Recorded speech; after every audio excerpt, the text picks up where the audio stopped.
할렐루야. 우리 한 주간 동안 잘 지내셨습니까? 여러분, 하나님께서요 우리들을 꼭 붙잡아 주시고 여러분 인도하십니다. 여러분, 그 하나님 의지하시면서 마지막까지 하나씩 하나씩 아름답게 세워지는 우리 사랑하는 성도님들 다 되시기를 간절히 소원합니다. 여러분, 혹시 파이어족이라고 들어보셨습니까? 여러분, 저도 최근에 이게 알게 되었는데요. 여러분, 파이어족이라고 있다고 그래요. 파이어가 뭐예요? 불이죠. 불할 때 영어로 파이어 그러잖아요. 여러분, 이 파이어족이 어떤 것의 이제 약자입니다. 여러분, 이 파이어족이라기 파이어는요, Financial Independence Retire Early라는 단어입니다. 한마디로 말하면 경제적으로 좀 돈을 많이 벌어서 아주 빠른 시간 안에 조기 은퇴를 하는 것입니다.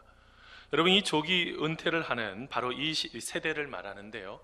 여러분, 지금 사진을 보시면 알겠지만 여러분 20대부터 아주 극단적인 절약을 실천하는 것입니다. 여러분, 극단적인 절약을 하려고 하면 어떻게 해야 돼요? 빠른 시간 안에 돈을 모아야 되지 않겠습니까? 열심히 돈을 모아서 자금을 마련하는 것을 말하는데요. 여러분, 이게 2008년 금융위기가 있었습니다. 여러분, 금융위기가 있었을 때 여러분 사회에 진출한 밀레니엄 세대를 중심으로 이 파이어 운동이 지금 일어나고 있습니다. 여러분, 아래 사진 하나 보여드리려고 합니다. 여러분, 이 사진에 보면은요, 이 잭이라는 아이를 볼 수 있어요. 여러분, 이 잭은요 뉴욕에 살고 있는 밀레니얼 세대인 잭인데요. 여러분 아시죠? 이전에도 한번 같이 말씀 나눴지만 여러분, 밀레니얼 세대가요 1980년대 초반부터 2000년생들 여기까지가 밀레니얼 세대라고요. 여러분, 이 세대는요 어떤 세대냐면 IT 정보기술에 상당히 능합니다.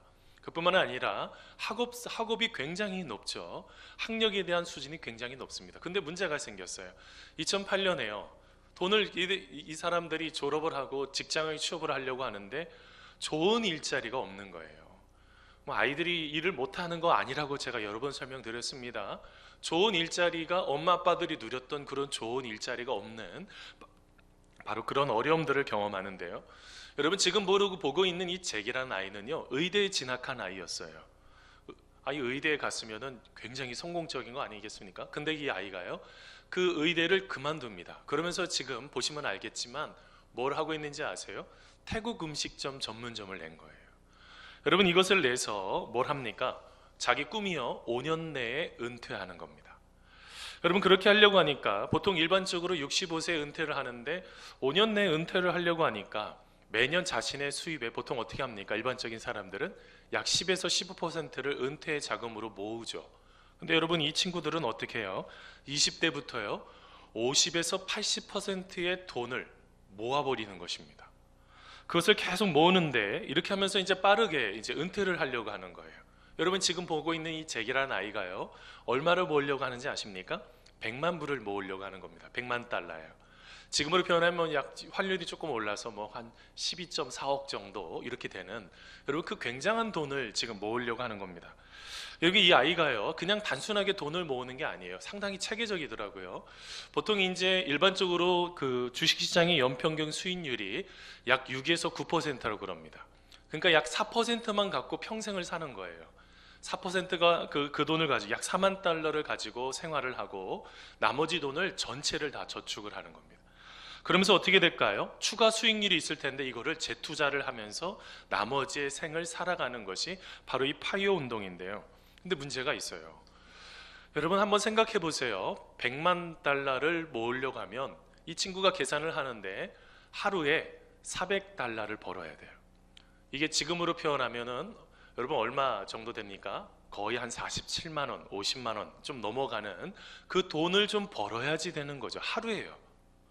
그렇게 돈을 벌어서 어떻게 하는 것입니까? 돈을 벌려고 하니까 다 벌 수는 없잖아요. 그래서 광고를 한다든지 블로그를 만든다든지 여러 가지 어떻게 자고 있어도 수익이 생길 수 있는 주식을 한다든지 이것을 통해서 점점점 돈을 모으는 것입니다. 그렇게 돼서 어떻게 될까요? 참 어떻게 보면 삶을 살아가는 게 불편해요. 이 친구 집이 있었는데 일부러 사진을 안 넣었는데 아주 조그만 집에요 이렇게 살아도 되나 싶을 정도로 아주 어렵게 삶을 삽니다. 근데요 여러분, 이 잭이라는 아이는요 너무너무 행복해요. 자기가 누리지 못해도 무엇인가 갖고 있지 못해도 너무너무 행복한 아이입니다. 여러분, 이게 뭐예요? 지금의 시대를, 자기의 노후를, 뒤를 생각하면서 인생을 살아가는 아이들이 점점점 많이 생겨나고 있다는 거예요. 여러분 이 잭이라는 아이 말고요, 여러분 또 하나의 사람이 있습니다. 그랜트 사바이테라는 사람이 있어요. 여러분 이 사람은요 실제로 아주 그냥 그 파이어 운동을 벌써 실천한 사람입니다. 30세에 100만 달러를 모아가지고 조기 은퇴를 한 사람입니다. 근데 여러분 이분이요 굉장히 좀 제가 보다가 참 참신하게 느낀 것이 하나가 있습니다. 여러분 생각을 한번 해보세요. 돈을 그렇게 많이 모았는데 그게 돈이 행복한 게 아니라는 것을 이 사람이 알았다는 거예요. 뭘 알았냐면 절약하면서 소비하는 것이 가장 행복하다. 그러면서 이 행복을 아주 극대치로 높이기 위해서 자기가 하고 있는 게 뭐냐면 1달러로 행복하게 살기라는 겁니다. 1달러로. 여러분 1달러가 얼마 정도 됩니까? 지금 한 1200원 조금 되잖아요. 여러분 한번 생각을 한번 해보세요. 1200원 가지고 뭐 하실 겁니까? 뭘 하셔야지 이렇게 행복할까요? 여러분 이 사바테이라는 사람이요 여러분 꿈꾸고 있는 것이 있어요. 그 행복을 극대화하는 목록이 있습니다. 뭔지 아십니까? 하나는요 토요일에 강아지랑 산책하기, 또 두 번째는 뭐가 있냐면 친구들하고 기타 치기, 세 번째는 글쓰기와 책 읽기. 여러분 뭘 말하고 있어요? 자기 인생에 이게 가장 행복하다는 거예요. 나중에 물어봅니다. 아니 그렇게 돈을 빨리 벌고 너무 빨리 은퇴를 하면 인생이 무료하지 않냐 했더니 아니에요. 인생의 가장 큰 행복을 발견했습니다. 내가 어떤 꿈이 있는지를 발견했어요. 그 꿈이 뭔지 아십니까? 바로 글쓰기라는 거예요. 아마 그 인생을 조기 은퇴를 하지 않았으면 자기가 글을 쓰지 못했을 것입니다. 인생을 즐겁게 살지 못했을 거라는 거예요. 저는 이걸 보면서 우리 성도님들에게 질문하고 싶었어요. 성도님들 행복하십니까? 다시요. 우리 성도님들 행복하십니까? 큰일 났네. 안 행복한 사람들이 너무 많아요. 여러분 성경에서는요 행복은요 현재성이에요. 지금요. 지금 행복하셔야 됩니다. 뭐 나중에 어떻게 돼서 뭐 죽어서 천국 간다 이런 것이라고 생각을 한다면 여러분이 성경에서 나타나는 그 지금이라는 이 현재성의 행복을 크게 놓쳐버리는 문제가 생겨버립니다. 여러분 그러면 여러분 제가 한 시를 한번 좀 알려드리려고 그래요. 여러분 쿠르트 호크가 지은 나이 들지 않으면 알 수 없는 것들이라는 책에 보면 이런 이야기가 있습니다. 그렇게도 가까이라는 시인데요, 아마도 나는 너무나도 멀리서 행복을 찾아 헤매고 있나 봅니다. 행복은 마치 안경과 같습니다. 나는 안경을 보지 않습니다. 그렇지만 안경은 나의 코 위에 놓여 있습니다. 그렇게도 가까이라는 시예요. 행복은요 멀리 있는 것이 아니라 가깝게 있다고요.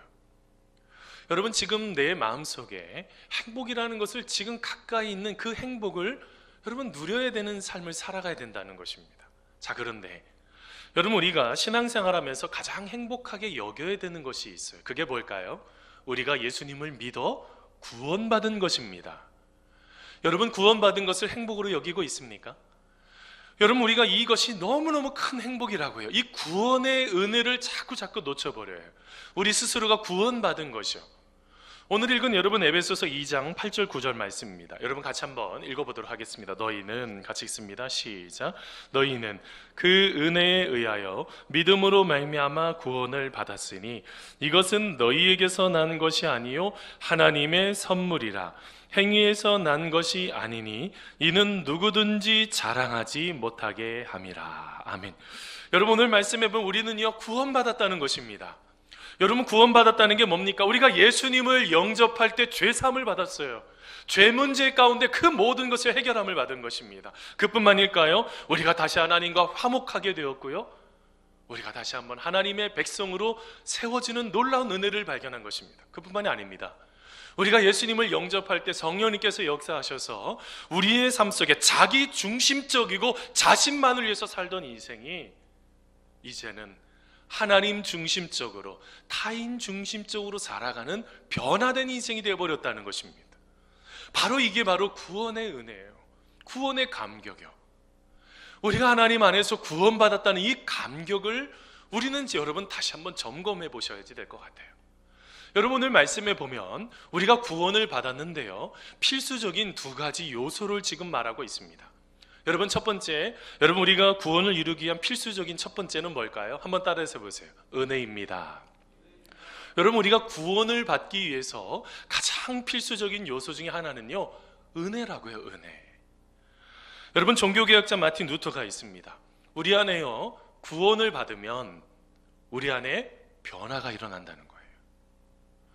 여러분, 우리가 구원을 받았습니다. 여러분, 이런 말을 하실 수 있어요. 나는 용서받았습니다. 나는 구원받았습니다. 라고 말하면서 변화가 일어나지 않을 수가 없다는 거예요. 여러분, 그렇지 않겠습니까?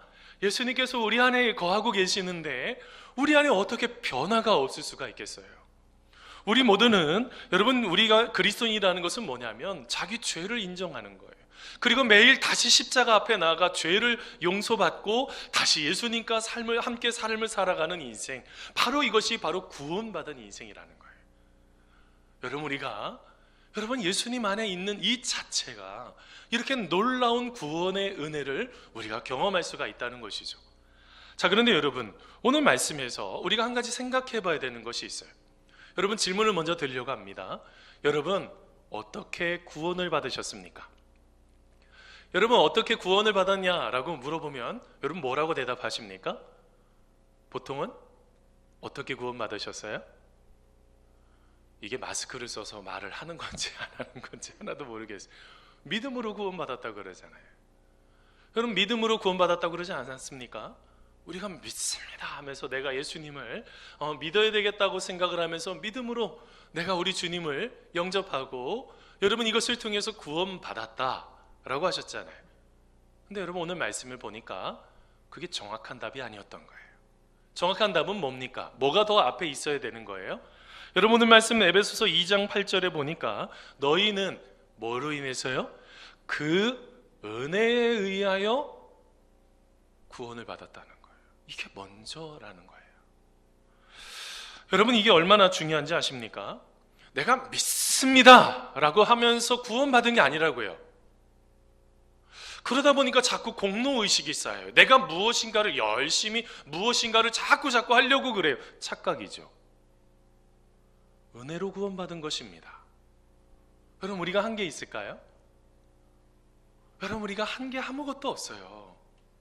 하나님께서 은혜를 베풀어 주셔서, 하나님께서 우리에게 그 은혜를 주셔서 우리가 구원받았다는 것입니다. 여러분, 이렇게 우리가 예수님을 영접하는 순간 하나님의 은혜가 우리 가운데 예비되어 있어서 우리 모두가 다 구원받은 그런 인생으로 살아갈 수가 있다는, 이게 여러분 얼마나 큰 행복인지 몰라요. 하나님의 은혜가 여러분 먼저라는 것이죠. 여러분, 제가 한 달 전에 미국에 선교적 교회 탐방으로 간 적이 있습니다. 여러분, 그때 선교적 교회 탐방을 하는데, 여러분, 그때 이제 한 지역에서 애리조나까지 가는 거리가 있었습니다. 왕복 한 2,000km 정도 되는 굉장한 먼 거리였는데, 여러분, 그때 이제 유타를 지나서 이제 애리조나까지 쭉 가는 그런 여정이었습니다. 근데 여러분, 그때 이제 한 여행사를 끼고 저희가 이제 목사님들이 같이 갔죠. 같이 가서 여행사를 끼고 여행을 이제 그 일정을 쭉 진행을 하는데, 그 차를 운전해 주시던 분이 집사님이셨어요. 그 집사님이 아주 참 운전을 너무 굉장히 잘 하시더라고요. 엄청 빨리 달리셨다는 거예요. 우리는 잠만 자면 잠깐 눈을 뜨면 막 시속 굉장히 빨리 달리시더라고요. 근데 갑자기 이제 일정을 마치고 애리조나를 이제 다시 지나서 다시 가는 그런 일정이었습니다. 근데 한참 가고 있는데 갑자기 그 집사님이 한숨을 푹 쉬기 시작하는 거예요. 다른 목사님들 다 주무시고 계시는데, 아니 왜 이렇게 한숨을 쉬실까? 도대체 이유를 잘 모르겠는 거예요. 제가 여쭤봤어요. 다른 목사님들 다 주무시고 계셨는데, 집사님, 왜 이렇게 한숨을 쉬고 계세요? 라고 했더니 그 집사님이 하시는 말씀이, 앞에서 이게 하도 여러분 잘 아시겠지만 애리조나 쭉 가면 차들이 거의 다니는 차들이 별로 없어요. 거의 사막 지역이다 보니까. 근데 이제 저 앞쪽에 경찰차가 온 거예요. 맞은편에. 자기는 이렇게 쭉 가고 있었는데, 근데 그 애리조나에 있는 그 경찰차에 과속으로 들켜버린 거예요. 근데 여러분, 문제가 생겨버렸습니다. 근데 이 집사님이 한숨을 푹푹 쉬고 있는 건, 우선 면허 정지도 되겠지만 하나 심각한 문제가요, 여러분, 범칙금 때문에 제가 깜짝 놀랐어요. 그 집사님 하시는 얘기가 범칙금이 $600라는 거예요. 여러분, $600 얼마예요?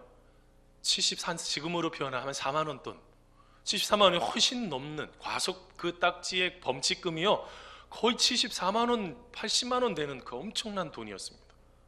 이 집사님이요, 일한 보람이 하나도 없는 거예요. 이제 돈이 다 날아가게 생겼어요. 얼마나 마음이 힘들었겠습니까? 그러니까 그렇지 않아도 범칙금 때문에 이거 과속을 해서 스티커도 발부받아야 되고 범칙금도 내야 되니 얼마나 마음이 한숨이 푹푹 쉬어졌겠어요. 그런 한쪽에 차를 세웠습니다. 뒤에요 애리노자 경찰이 딱 쓰고, 그러면서 이분이 막 오게 되었어요. 그러면서 두 분이 얘기하는 얘기를 제가 살짝 들었습니다. 듣는 얘기가 과속하셨죠? 라고 묻는 거였어요. 그랬더니 네, 굉장히 겸손하게 얘기하시는 거예요. 조금 밝으신 분이신데. 그러면서 얘기를 쭉 하기 시작을 하는데 제가 과속했습니다 라고 말을 하고, 그러면서 그 얘기를 쭉 나누는데 그 얘기를 보니까 이게 동양인이거든요. 그래서 이 사람들 누구냐? 한국 사람들이다. 뭐 하는 사람들이냐? 목사님들이다. 이렇게까지 얘기하는 걸 제가 쭉 듣게 되었어요. 근데 그 뒤입니다. 갑자기 이제 뭐를 하면서 뒤로 가더니 종이를 하나 적어서, 우리 표현하는 스티커를, 범칙금 같은 스티커를 하나 끊어가지고 그 집사님에게 준 거예요. 그런데 그 뒤에 놀라운 일이 일어났습니다. 집사님 어떻게 해요? 그 엄청난 그 비용을 지불하시려고 힘드시겠어요? 그랬더니 갑자기 집사님이 할렐루야 그러는 거예요. 제가 무슨 얘기, 아니 왜 그러시냐 그랬더니, 원래는 그 애리조나 경찰은 무조건 그 교통을 범칙 잘못하거나 그것을 어기게 되면 무조건 스티커를 끊게 된다는 거예요. 그런데 그 경찰이요, 그 집사님이 착해서 그런 건지 아니면 목사님들을 태워서 가서 그런 건지 모르겠지만 그 스티커를 발부하지 않고 이제는 과속하지 않겠습니다 라는 사인만 하고 보내줬다는 거예요. 이게 뭐 남의 얘기라 별로 뭐 감동이 안 되는 거. 여러분 저희 다 깨고 있다가 다 할렐루야 그랬어요. 여러분 이게 바로 은혜라고요. 여러분 집사님이 한 게 뭐가 있습니까? 집사님 뭐 하셨어요? 여러분 잘못한 것밖에 없었어요. 그냥 두려워서 어쩔 줄 몰라 하면서 막 덜덜거리고 계셨던 거, 이게 바로 그런 인생인데 어떻게 했다는 거예요? 걱정하지 마세요, 이제 조금만 지금부터 조심하세요 라고 하면서 여러분 그 모든 죄를 다 어떻게 하신 거예요? 사해 준 거. 여러분 한번 생각해 보세요. 집사님이 예뻐서요? 우리가 예뻐서요? 아니요. 그 경찰이 보기에는 어떤 하나님의 강권적인 어떤 은혜가 있었던 것 같아요. 그렇지 않고서는 여러분 그 애리조나 경찰이 한 번도 그거를 범칙금을 딱 걸리면 다 스티커를 끊는데 그렇지 않게 되었다는 그 자체가 여러분 뭐라고요? 하나님의 은혜라고요. 여러분 우리가 착각해서는 안 되는 것이 있어요. 내가 무엇인가를 열심히 해서 하나님의 은혜를 베풀어 주신 게 아니라고요. 여러분 성경 말씀에 보면 창세기 6장에 보면요, 노아 이야기가 나옵니다. 여러분 그때 노아 이야기 바로 그 직전에요, 하나님께서 이 세상의 모든 것을 바라보시면서 하나님께서 한숨 쉰 이야기가 나와요. 괜히 만들었다, 이렇게 죄를 지을지 몰랐다는 거예요. 근데 여러분 창세기 6장 8절 말씀에 아주 재미난 표현이 있습니다. 계속 한심 쓰시고 근심하다가 창세기 6장 8절에 이렇게 말합니다. 우리 같이 한번 읽어보겠습니다. 그러나, 같이 읽습니다. 시작. 그러나 노아는 여호와께 은혜를 입었더라. 여러분 그러면서 그 뒤에 노아의 방주를 만드는 이야기가 나오고 노아의 가족이 살아나는 이야기가 나옵니다. 노아가 예뻐서요? 아니요. 하나님이 강권적으로 은혜를 주신 거예요. 아브라함이 믿음의 조상이 된 게 예뻐서요? 하나님이 아브라함이라는 사람을 선택하기로 하나님께서 먼저 작정하시고 은혜를 주신 거예요. 여러분 알고 계십니까? 우리가 살아가는 이 모든 것이 다 먼저 은혜라는 거예요.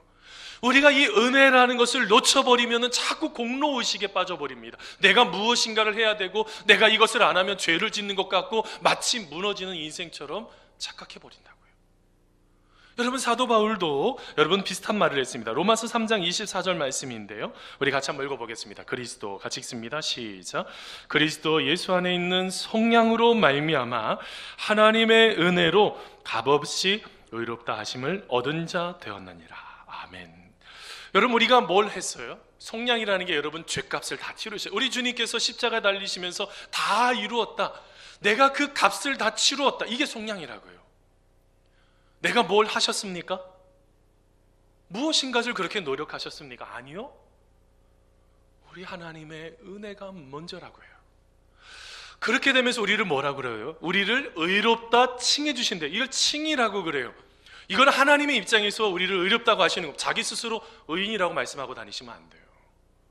하나님이 그 예수님을 통해서 그 죄를 다 용서하시고 우리들을 뭘로 보신 거예요? 의인으로 칭해 주신 거예요. 이걸 칭의라고 그러는 거예요. 여러분, 우리가 한 게 있습니까? 아니요. 우리가 구원받기 위해서요, 여러분, 내 주변에 믿는 사람들, 아니면 어떤 부모님들, 친구들, 전혀 예상하지 못했던 어떤 또 다른 사람들, 하나님께서 그들을 보내주셔서 우리를 선택하셔서 우리를 구원하시기 위해서 작정하신 그 은혜가 있어서 우리는 구원받았다는 거예요. 여러분, 그래서 뭐가 중요해요? 그래서 어떤 모든 것보다 하나님의 은혜를 기억하는 게 중요하다는 것입니다. 여러분, 이 하나님의 은혜를 잊어버려서는 안 돼요. 여러분, 하나님의 은혜를 잊어버리면요, 내면에서 솟아오는 그 욕망을 따라서 그냥 가버립니다. 하나님의 은혜를 사라져버리면 내 마음속에 부정적인 생각들이 끊임없이 일어나고요, 하나님의 열정적인 사랑이 놓쳐버리고요, 우리의 마음속에요 자꾸 비판하는 마음만 생겨버려요. 뭐가 문제입니까? 기쁨이 다 사라져버리는 이 문제가 왜 생겨나는 것입니까? 하나님의 은혜를 잃어버렸기 때문에 그렇다는 거예요. 여러분, 열왕기 여러분 상 말씀 쭉 읽다가 보면 여러분, 거기에 여러분 솔로몬이 왕이 되는 이야기가 나옵니다. 여러분, 솔로몬이 왕이 될 때요, 1000번제를 하나님 앞에 드릴 때요, 그가요 솔로몬이 기도할 때 이렇게 기도합니다. 하나님, 우리 아버지 다윗에게 하나님께서 은혜를 많이 부어주셨잖아요. 그 은혜로 아버지가 잘 됐어요. 하나님, 이제는요 그 아버지의 자리에 제가 앉았어요. 뭘 말하고 있는 것입니까? 하나님, 저에게도 은혜를 좀 내려주세요. 하나님, 저에게 은혜를 내려주세요 라고 하는 기도문이 나옵니다. 여러분, 이것은 무엇을 말하고 있는 것입니까? 여러분, 그 솔로몬이 하나님 앞에 은혜를 달라고 기도할 때 여러분, 그 왕의 재산이, 그리고 더 나아가서 지혜가 세상의 어떤 사람보다 가장 크게 되었다라고 말씀하고 있어요. 뭘 말하고 있어요? 하나님의 은혜가 잘 되는 길의 출발점이라는 것입니다. 하나님의 은혜를 잊어버리시면 안 된다는 거예요. 근데 여러분, 시간이 흐르면서 정략 결혼을 하면서요, 어떤 문제가 생겨버렸습니까? 그의 수많은 여인들이 솔로몬을요 설득하기 시작을 했어요. 설득하기 시작하니까 어떻게 돼버려요? 하나님의 은혜를 기억을 하지 못하는 거예요. 여러분, 그 뒤에 어떻게 됩니까? 철저하게 무너지는 인생이 돼버리는 거예요. 사랑하는 성도 여러분, 은혜는요 선택의 문제가 아닙니다. 우리의 인생에 잘 되고 말고의 여러분 그 모든 갈림길이라는 거예요. 뭐를 기억해야 된다고요? 하나님의 은혜를 기억하는 우리가 되어야 될 줄 믿습니다. 여러분, 잘 알고 계시는 여러분 루치아노 파바로티가 있어요. 여러분, 루치아노 파바로티가요, 여러분 그런 이야기를 했다고 그럽니다. 선생님, 인생에 고비가 찾아올 때 어떻게 그 고비를 넘기셨습니까? 라고 말했을 때 그렇게 말했다고 그래요. 저는요 저울과 같습니다.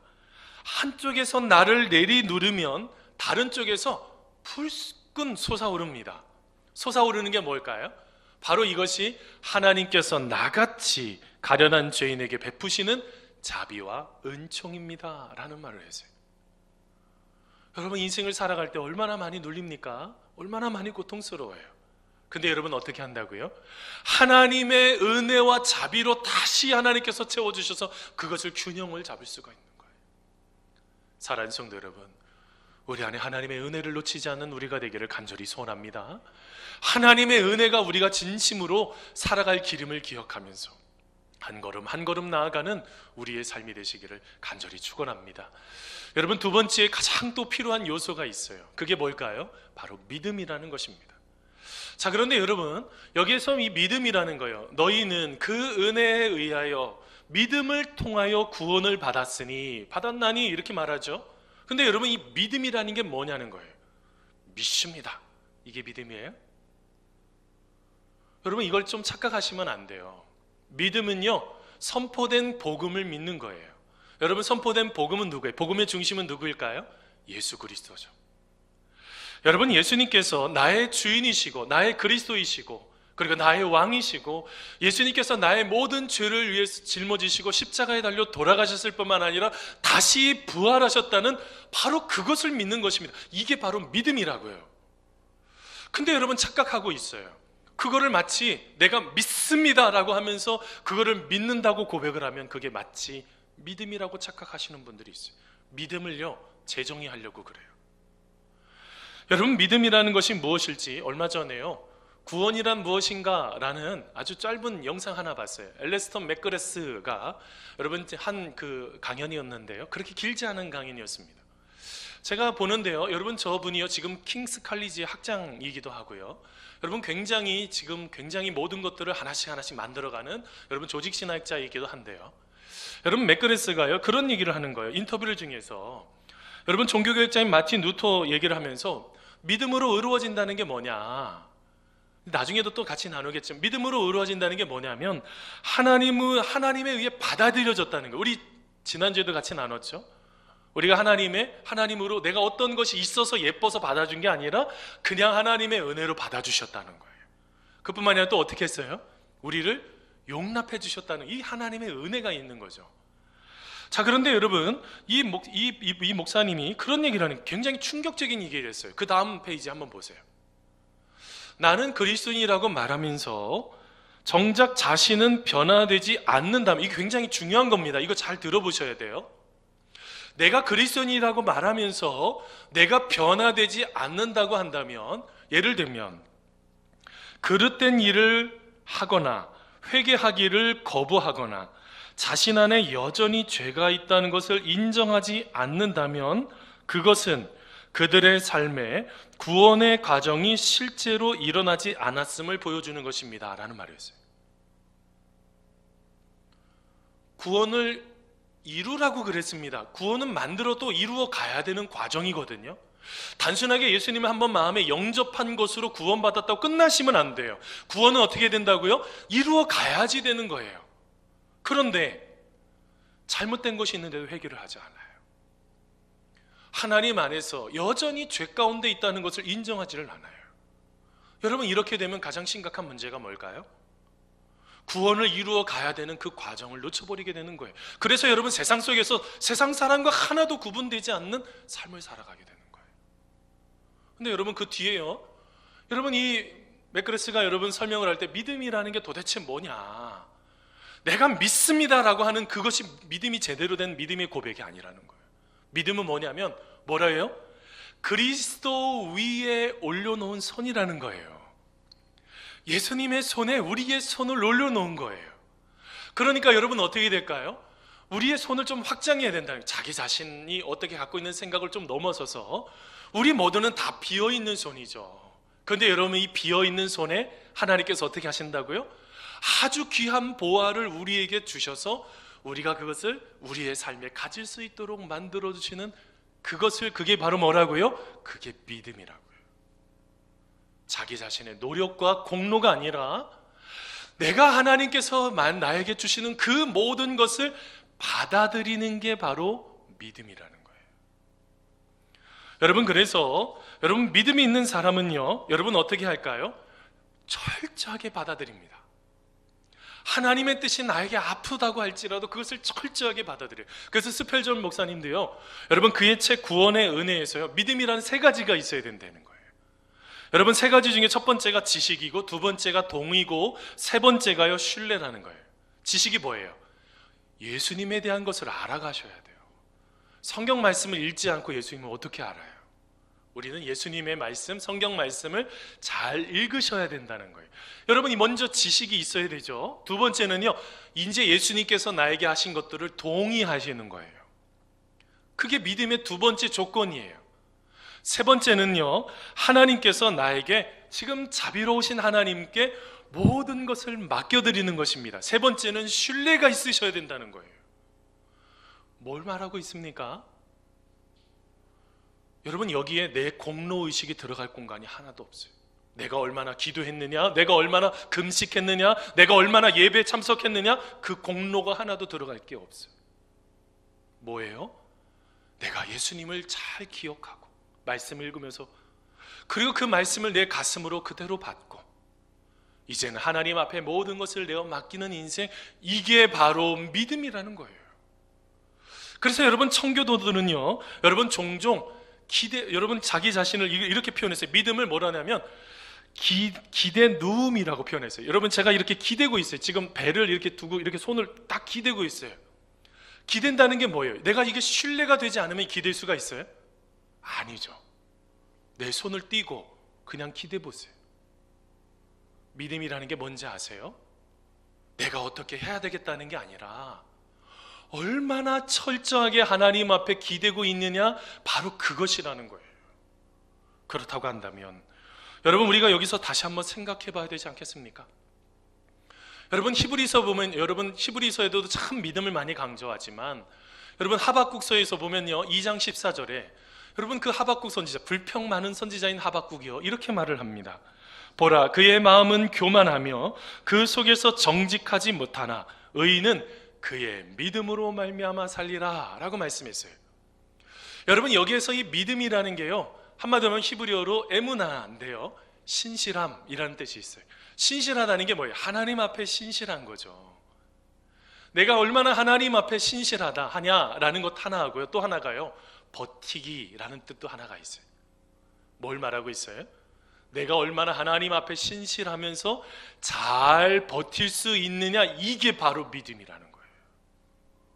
와, 저는 저 믿음이라는 단어를 다시 생각해 보면서 우리의 신앙생활 속에서 어떤 것이 얼마나 더 중요한지를 다시 한번 생각해 보게 되었어요. 믿음이 강한 사람은요, 하나님 앞에 신실하다가 보니까 형제 자매와의 관계가 참 좋습니다. 믿음이 강하면 강할수록 좋아집니다. 왜냐하면 믿음의 동의어가요, 영접, 수용, 아멘이란 뜻이 있기 때문에 그래요. 믿음이 좋으면 하나님 앞에 신실하기 때문에 모든 사람을 다 영접해요, 수용해요, 받아들여요. 뭘 말하고 있습니까? 우리 안에 내가 무엇인가를 열심히 해서 하나님 앞에 무엇인가를 세우려고 하시지 마시고 어떻게 하는 것입니까? 하나님의 은혜가 어디 있는지 진정으로 먼저 기억하면 내가 다시 하나님 앞에 신실함으로 서 있는 바로 그 믿음으로 우리의 삶을 살아갈 수가 있다는 거예요. 여러분 알고 계세요? 그런데 여러분, 우리는 믿음으로 살려고 해도요, 하나님을 철저하게 신뢰하려고 해도 또 넘어진다고요. 여러분, 대표적인 베드로처럼 말입니다. 여러분, 누가복음 말씀 쭉 읽다가 보면 22장에 하나님께서요, 예수님께서 베드로가 예수님을 부인할 줄 알고 계셨어요. 그때요, 이런 말을 하셨어요. 누가복음 22장 32절 말씀입니다. 그러나 내가 너를 위하여 내 믿음이 떨어지지 않기를 기도하였느니 너는 돌이킨 후에 내 형제를 굳게 하라 라고 말씀했어요. 어떤 얘기인지 아십니까? 베드로야, 너 실패할 거야. 베드로야, 너 나 부인할 거야. 베드로야, 너 하다가 보면 네 힘대로 열심히 3번 부인하지 않는다고 그랬지? 너 그거 실패할 거야 라고 말하면서 뭘 말하고 있는 것입니까? 믿음이 떨어지지 않도록 기도해라 라고 말씀하고 있어요. 믿음이 떨어지지 않도록 기도하라는 것은 뭘 말하고 있는 것입니까? 내가 그 상황 속에 흔들리고 넘어지고 예수님 없이 삶을 살아가겠지만 다시 일어나는 그 믿음으로 다시 일어나야 돼 라고 말씀하고 있는 거예요. 사랑하는 성도 여러분, 우리는 늘 넘어지는 인생입니다. 믿음으로 산다고요? 아니요, 그렇게 하지 못할 때도 많아요. 근데 여러분, 오늘 말씀에도 말하고 그 다음에 사도 베드로를 통해서 예수님께서 말씀하시는 것처럼 우리는요, 다시 그 믿음으로 일어나야 될 줄 믿습니다. 하나님 앞에 신실함으로 언제든지 용납하시고 받아주시는 하나님 앞에 갈 때 우리의 삶의 모든 것을 회복시켜 주시는 주님의 은혜를 경험하게 될 줄 믿습니다. 여러분, 말씀 맺습니다. 우리는요, 구원받은 것은요, 먼저 하나님의 은혜를 기억하셔야 돼요. 하나님의 은혜로 이 모든 것들을 행하는 것입니다. 그리고 그것을 믿음을 통해서, 믿음도 뭐 내가 믿습니다 그게 아니라 하나님 앞에 신실함으로 서 있었던 그 믿음을 통해서 우리 모두가 다 구원받았습니다. 여러분, 그거 믿고 계십니까? 아직까지 그냥 내가 기도 열심히 해야 되고 뭐 금식해야 되고 뭐 해야 되고 구원받았다고 착각하지 마시고 다시 하나님 품으로 나아가는 우리 모두가 다 되기를 간절히 소원합니다. 그러할 때요, 두 팔 벌려 우리를 안아주시려고 대기하고 계신, 언제든지 함께 하시는 여러분 그 주님 만나게 될 줄 믿습니다.